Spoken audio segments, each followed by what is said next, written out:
Kita sering mendengar, Jesus is the cornerstone. Waktu saya masih di mahasiswa dulu sering nyanyikan lagu tersebut. Jesus is the cornerstone. Yesuslah apa? Batu penjuru kita. Kita sering menyanyikan, tapi apa artinya? Apa artinya batu penjuru itu di dalam kehidupan kita? Ya. Apa artinya batu penjuru itu? Dan apa artinya bahwa itu adalah menjadi satu hal yang membuat kita berkenan kepada Allah. Ya. Yang membuat kita berkenan kepada Allah itu bukan karena kita bisa melakukan sesuatu, saya bisa baptis banyak orang, saya bisa bawa orang pada kebenaran, tetapi pada saat Yesus, kita berada di dalam Yesus. Ya. Nah, apa hubungannya di dalam Yesus? Ya. Dan pengantaraan Yesus, dan hubungannya dengan apa? Batu yang hidup. Nah, mari kita lihat bagian tambahan ini. Nah, pada saat ini mungkin tidak banyak lagi orang bicara dengan apa? Batu penjuru ya. Nah, kalau saat ini, di zaman modern saat ini ya, batu penjuru itu sudah bukan lagi satu hal yang secara apa? Signifikan sudah dibuat. Kenapa? Karena ya itu hanya saat ini, tidak lagi seperti zaman dahulu, zaman dahulu mana batu penjuru itu batu yang diletakkan dalam sebuah bangunan dan itu menjadi apa? Menjadi dasar daripada batu-batu lain yang akan disusun untuk menentukan arah dan lain sebagainya ya. Nah, inilah sebabnya dalam artikel ini, artikel para arsitek dikatakan in relation to architecture, terkait dengan arsitektur, a cornerstone, batu penjuru secara tradisional adalah batu pertama yang diletakkan untuk sebuah bangunan dengan semua batu lainnya diletakkan sebagai acuan, dia sebagai apa? Yang menjadi dasar. Ya, tanpa ada batu penjuru, maka batu-batu lain itu tidak bisa diletakkan di atasnya atau menuju arah mana batu-batu lain itu akan menuju ya, akan menuju ya. Jadi dengan semua batu lainnya diletakkan sebagai acuan. Batu penjuru menandai lokasi geografis dengan mengarahkan bangunan ke arah tertentu. Mana ini ke sini kah, dan lain sebagainya. Nah, saat ini itu hanya untuk seremonial. Walaupun ada banyak cara yang orang modern buat, tapi saat ini batu penjuru itu hanya dilakukan untuk seremonial saja ya, untuk apa ya, untuk dengan adanya batu penjuru di situ dapat ditulis tanggalnya kapan ini bangunan ini didirikan ya. Jadi peranannya itu hanya sebagai seremoni saja atau simbolis saja, simbolis. Nah, tetapi di zaman Alkitab, inilah batu penjuru kalau boleh dibilang ya, seperti dalam gambar ini. Batu penjuru zaman Alkitab itu adalah satu fondasi yang diletakkan di sudut bangunan untuk menentukan ini kemana ini arah daripada bangunan yang akan dibentuk tersebut. Jadi batu penjuru adalah batu pertama yang dipasang selama pembangunan dan setiap batu lainnya itu disejajarkan dengan batu penjuru tersebut. Disejajarkan ya. Jadi batu penjuru menentukan stabilitas. Jadi itu paling penting sekali itu batu penjuru ya, menentukan stabilitas, kesejajaran, struktur seluruh bangunan. Struktur seluruh bangunan itu didasarkan. Jadi didasarkan atas batu penjuru. Tanpa batu penjuru mungkin batu-batu lainnya itu tidak ada kesejajaran, tidak ada apa struktur dari bangunan tersebut. Jadi dengan kata lain, batu penjuru itu melambangkan kekuatan, melambangkan fondasi, dan melambangkan apa? Kesejajaran. Dan di Alkitab, Yesus itulah yang menjadi batu penjuru. Dialah fondasi. Itulah sebabnya kita harus berada di dalam Yesus. Kalau kita mau menjadi batu-batu yang kemudian berdiri, ya, batu-batu bangunan lain yang akan berdiri, maka kita harus berada pertama-tama di atas daripada batu penjuru. Batu penjuru itu harus menjadi fondasi bagi kita. Batu tersebut harus menjadi fondasi bagi kita. Yesaya 28 ayat 16 katakan, sebab itu beginilah firman Tuhan Allah. Sesungguhnya aku meletakkan sebuah dasar di Sion. Sebuah batu. Batu yang teruji. Sebuah batu penjuru. Itulah Yesus yang akan. Nubuatan tentang ini katakan apa? Nubuatan menunjuk pada Yesus sebagai batu penjuru di Sion. Di Yerusalem ya. Yang menuju Yesus sebagai fondasi yang kokoh dapat diandalkan bagi umat Allah. Itu sebabnya aku meletakkan sebagai dasar di Sion. Sebuah batu. Batu yang teruji. Sebuah batu penjuru yang mahal. Suatu dasar yang teguh. Siapa yang percaya tidak akan gelisah. Jadi kalau kita berada di bawah kita itu, fondasi kita itu adalah Yesus, kita nggak perlu apa? Nggak perlu takut untuk jatuh, ya, tidak perlu takut untuk gugur, ya, dan kita ada fondasi yang kuat. Mazmur 108 ayat 22 katakan batu sayang sekali ya, batu yang dibuang oleh tukang bangunan telah menjadi batu penjuru. Batu yang dibuang ya. Batu yang dibuang oleh tukang-tukang bangunan itu telah menjadi apa? Batu penjuru. Ya. Dan Yesus mengutip ayat ini dalam Matius 1 ayat 42. Ada Ada yang sesungguhnya apa? Yang dibuang itulah justru yang menjadi apa? Batu penjuru. Ayat ini menyoroti bagaimana Yesus ditolak oleh banyak orang, ditolak oleh orang-orang Yahudi di zamannya ya. Dan tetapi yang ditolak itu justru menjadi elemen terpenting dari rencana keselamatan Allah. Jadi tukang bangunan itu biasanya mereka melihat nih, mana nih batu yang mahal, mana batu yang kuat, mana batu yang dapat menjadi batu penjuru. Nah, ini ada satu batu yang sesungguhnya udah paling bagus untuk apa? Paling bagus untuk batu penjuru, batu untuk menjadi fondasi ataupun batu yang pertama. Tetapi tukang bangunan, nggak, mungkin kita mau cari aja lah yang lain. Kayaknya nggak cocok ini yang ini. Dan mereka buang. Tapi sesungguhnya yang mereka buang itu lebih baik daripada apa yang dapat mereka temukan kemudian. Ya, apa yang dapat mereka temukan kemudian. Nah, itulah ya, batu tersebutlah dibuang. Dan inilah sebabnya Rasul Rasul Petrus ya, dia pada saat dia berkhotbah, Rasul Petrus pada saat dia berkhotbah, ini yang dia katakan dalam Kisah Para Rasul 4 ayat 10 dan 11. Dia katakan, "Ketahuilah, maka ketahuilah oleh kamu sekalian dan oleh seluruh umat Israel bahwa dalam nama Yesus Kristus orang Nazaret yang telah kamu salibkan, tetapi yang telah dibangkitkan Allah dari antara orang mati, bahwa oleh karena Yesus itulah orang-orang ini, mereka itu ya, berdiri dengan sehat sekarang di depan kamu. Ya. Orang yang disembuhkan oleh Petrus ya pada saat dia berkhotbah itu ya. Orang yang disembuhkan itu dia katakan apa? Berdiri dengan sehat sekarang di depan kamu. Dan ayat 11 ini dia katakan pada orang banyak ya, pada saat dia mengadakan mujizat kesembuhan tersebut. Yesus adalah batu yang dibuang. Ayat 11. Yesus adalah batu yang dibuang oleh tukang-tukang bangunan, yaitu kamu sendiri. Namun ia telah menjadi batu penjuru. Ya. Dan kita sudah mempelajari ya. Kita sudah sering mempelajari bagaimana ini adalah satu nubuatan tentang apa yang terjadi kepada Yesus. Dia yang memang harus apa? Dibuang. Yesus yang harus dibuang. Ya. Dengan kata lain ya. Yesaya 53. Yesaya 53 ayat 3 katakan, ia dihina dan dihindari. Or, dia dihina dan dihindari orang. Seorang yang penuh kesengsaraan dan yang biasa menderita kesakitan. Ia sangat dihina. Mungkin Anda pikir sangat dihina bagaimana? Oh iya, pendeta, waktu dia diludah dan lain sebagainya, tentu saja ya. Tapi kalau Anda baca juga ya, kalau Anda baca Yesaya 53 ayat 4, Yesaya 53 ayat 4 katakan Yesus itu tidak tampan, saudara. Dengan kata lain, tidak ganteng. Biasanya kita orang yang ganteng gitu yang dipuja-puji ya, dihormat, ganteng. Tapi ini Yesus dikatakan dalam Yesaya 53 ayat 4 itu tidak ganteng ya. Tidak ada orang yang memandang mukanya ya. Mungkin nubuatan itu merujuk pada saat mungkin dia dihajar babak belur ya. Tapi poinnya adalah dia itu dianggap remeh. Dia selalu dianggap remeh ya. Dan salah satu kata yang digunakan dalam Yesaya 53 ayat 4, Yesus itu tidak gagah, tidak ganteng ya, dengan kata lain. Anyway, kita nggak akan masuk ke situ ya.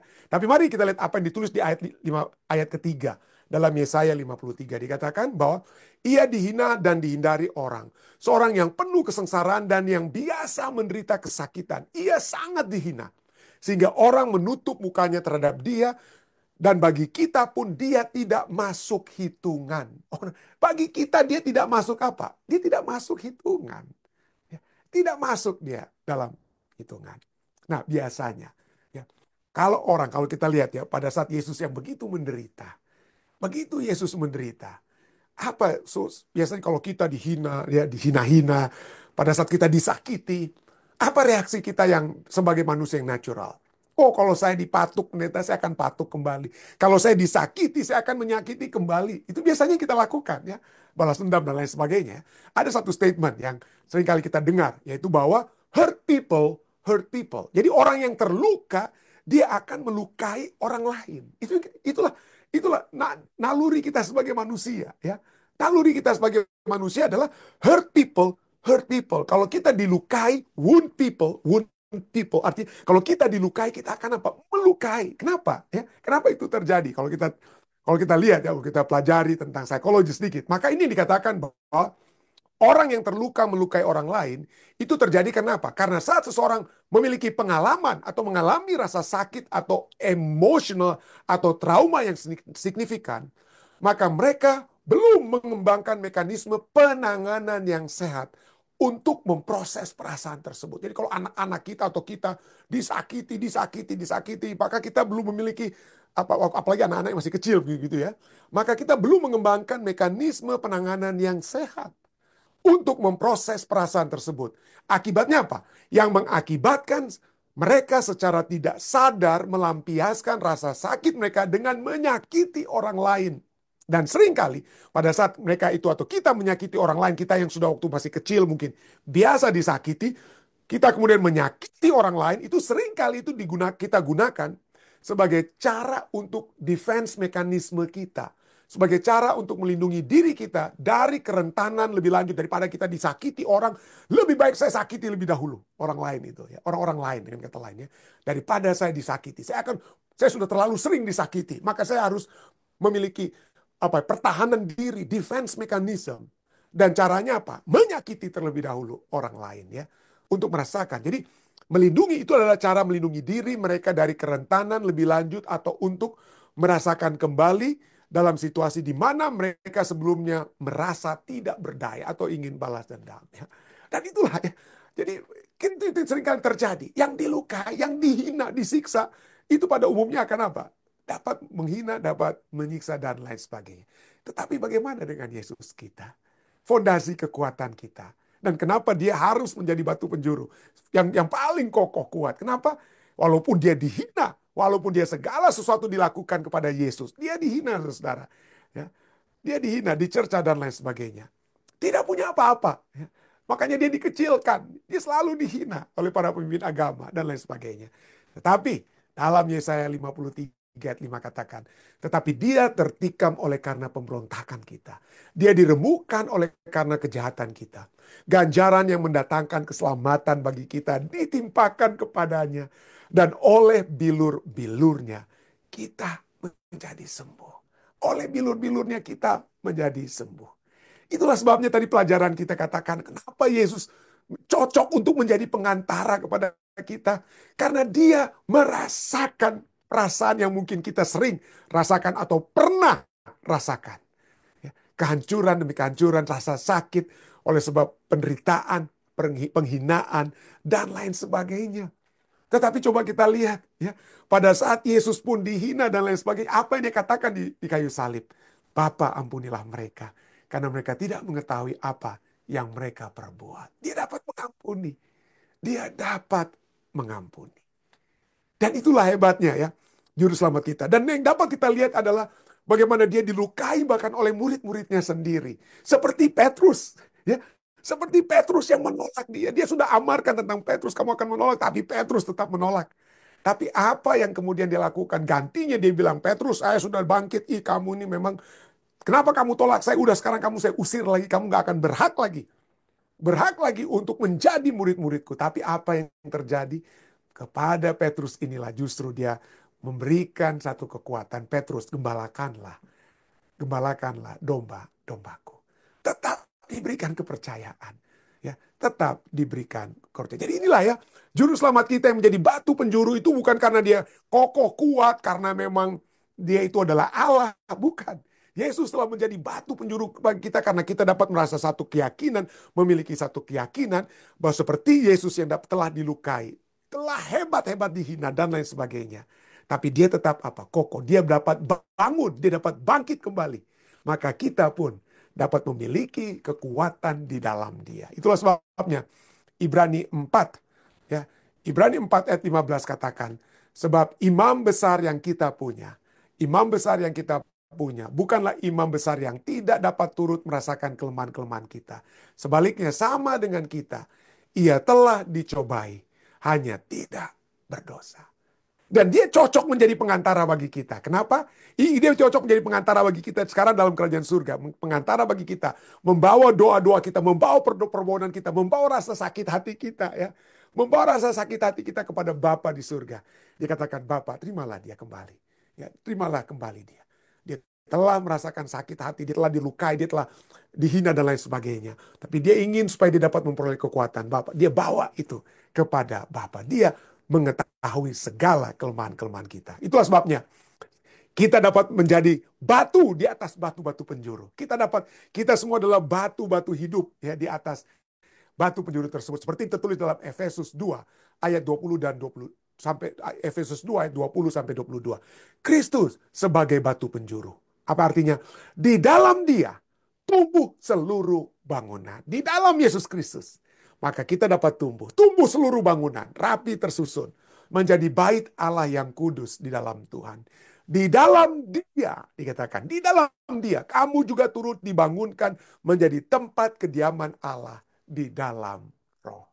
Kita dari dalam roh. Jadi itulah sebabnya dalam menghadapi tantangan-tantangan kehidupan ya.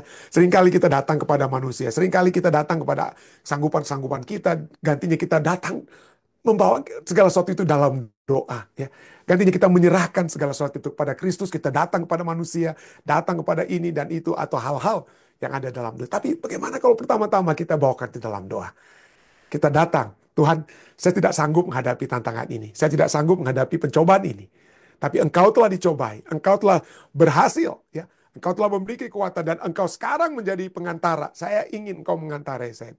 Ya, saya ingin Engkau memberikan kekuatan kepada saya sekarang ini. Dan kalau itu yang terjadi, maka Yesus sebagai batu penjuru akan menjadi satu fondasi yang kokoh dalam kehidupan kita. Ya. Kalau kehidupan kita itu didasarkan bukan atas, oh kalau si A atau si B yang menjadi pemimpin dan lain sebagainya. Bukan. Bukan tentang itu. Tapi biarlah kekuatan kita itu adalah kepada Yesus Kristus. Bagaimana kekuatan itu? Apa yang tertulis, apa yang dia katakan, apa yang dia kendaki dalam firman-Nya, itulah yang kita ikuti. Itulah yang menjadi penasehat kita. Firman Tuhan ya, menjadi penasehat kita. Kenapa? Karena disitulah kita dapat melihat Yesus sebagai batu penjuru. Efesus 2:20 katakan kamu ya, dibangun di atas dasar para rasul dan para nabi. Dengan Yesus Kristus sebagai batu penjuru. Kokoh. Fondasi yang kokoh. Yesus adalah dasar iman kita. Tanpa Dia, kehidupan kerohanian kita tidak memiliki arah. Jadi batu itu ingat, batu penjuru untuk dapat menunjukkan di mana itu akan batu-batu lain akan disusun ya, arah ya. Tanpa Yesus, kehidupan rohani kita tidak akan memiliki arah dan kekuatan. Seperti bangunan yang bergantung pada kekokohan batu penjuru. Hidup kita harus sepenuhnya berpusat pada Yesus. Harus berpusat kepada Yesus. Yang kedua, kalau Yesus sebagai batu penjuru, ya, karena batu penjuru itu yang pada saat diletakkan, maka dialah yang akan menyambung, ya. Pada saat setelah batu penjuru itu diletakkan, maka batu-batu lain itu akan tersambung melalui batu atau dari batu-batu penjuru tersebut, ya. Dari batu penjuru. Jadi dengan kata lain kita semua akan saling terikat di dalam Yesus. Ada kesatuan. Itulah sebabnya dalam Efesus 2 yang tadi kita sudah baca. Sebelumnya Efesus 2:20, tapi Efesus 2:14 berbicara Yesus sebagai batu penjuru. Apa akibatnya? Karena dialah damai sejahtera kita. Yang telah mempersatukan kedua pihak dan yang telah merubuhkan tembok pemisah, yaitu perseteruan. Artinya, sebagai batu penjuru, Yesus mempersatukan umatnya dari berbagai latar belakang, dari berbagai suku, dari berbagai bahasa dan budaya menjadi satu keluarga Allah. Kalau fondasi kita Yesus, ya, bukan suku kita, bukan bangsa kita dan lain sebagainya, maka kita harus dapat dipersatukan. Kita harus dapat dipersatukan karena Dialah kesatuan tersebut. Kita dipanggil. Itulah sebabnya kita dipanggil untuk hidup dalam persatuan, mengutamakan kasih dan kerjasama. Karena kita semua dibangun di atas satu fondasi, Yesus Kristus. Yesus Kristus adalah kasih, ya. Kita juga dibangun di atas apa? Kasih. Kalau sebab Yesus Kristus menjadi fondasi, kita dapat apa? Tersusun satu dengan yang lain. Itu bicara tentang apa? Kerjasama. Itulah sebabnya Yesus Kristus sebagai batu penjuru itu sangat penting sekali. Dan berikutnya, ada arah dalam hidup. Ada arah dalam hidup. Yohanes 14 ayat 6 sudah katakan, kata Yesus kepadanya, akulah jalan dan kebenaran dan hidup. Tidak ada seorang pun yang datang kepada Bapa kalau tidak melalui aku. Batu penjuru itu akan menjadi batu panduan bagi semua batu lain dalam apa? Dalam bangunan. Dialah yang menjadi apa? Panduan, yang menjadikan arah, ya, seperti saya sudah bilang tadi ya. Jadi Yesus memberikan arah, bagi kehidupan kita, panduan utama kita melalui firman-Nya, teladannya dan pekerjaan Roh Kudus, ya. Jadi itu ada arah dalam kehidupan kita, ada karya, ada hasil yang terjadi dari Yesus sebagai batu penjuru. Jadi Jadi itulah sebabnya Yesus sebagai batu penjuru itu sangat penting dalam kehidupan iman kita. Dan pada saat kita berdiri di atas batu penjuru tersebut, Yesus, di dalam Yesus, itulah satu-satunya saat kita berkenan kepada Allah. Kita berkenan kepada Allah. Dengan menjadikan Yesus sebagai pusat hidup, kita akan memiliki satu kehidupan yang kokoh. Kita akan memiliki tujuan ya, tujuan dalam kehidupan kita. Dan kita akan memuliakan Allah dalam segala hal. Pertanyaannya bagi saudara dan saya, bagi kita semua, adakah kita sudah dibangun di atas Yesus? Adakah kita sudah dibangun di atas firman Tuhan untuk mengandalkan Yesus, untuk mengandalkan Yesus dalam kehidupan kita sehari-hari? Saya berdoa dan saya percaya kita semua yang sudah sedang bersama, ibadah bersama, Anda telah memiliki satu kerinduan untuk beribadah karena Anda sudah merasakan ya, satu sukacita pada saat kita berada dalam satu hubungan dengan Yesus. Dan kiranya ini akan terus berlanjut. Sehingga satu kehidupan yang kuat, ya, satu kehidupan kerohanian yang kuat akan selalu menjadi pengalaman kita semua. Saya bawa ini dalam nama Yesus.